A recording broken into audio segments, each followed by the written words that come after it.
If you have short legs like me, like a 27-inch inseam, it can be hard to get over the seat on a full-size dirt bike.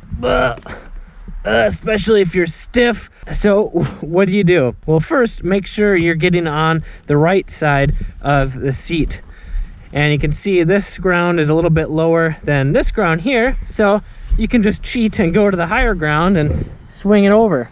That's easy.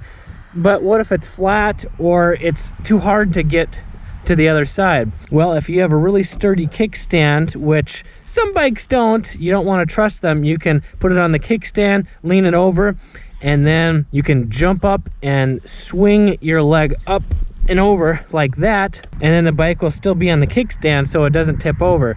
But if you can't trust your kickstand, well, then what you need to do is the same thing, but it's important to know what to do after you get on the bike, because it's easy to swing over and then have too much momentum and fall over to the other side.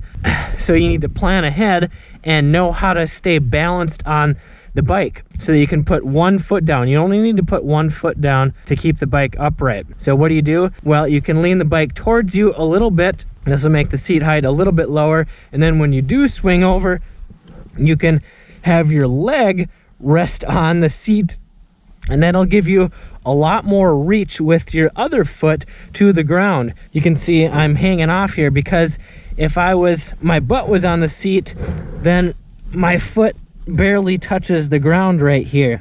So if you just shift your butt off or over on the seat, you can touch the ground a lot more easily, and you can shift over to the other side so that your other foot's on the ground while the other one's on the peg. And this is just one way to build your confidence when riding on trails. And if you're tired of crashing or you want to prevent crashing, then I want to give you a free guide to learn the basic techniques to trail riding. You can click that link in the description below. It'll show you the safe and proper techniques so that you use less energy and stay in control, so that your tires don't slide out, you don't whiskey throttle, you don't get exhausted within 5 minutes of riding. You just have more overall control and confidence while riding on the trails.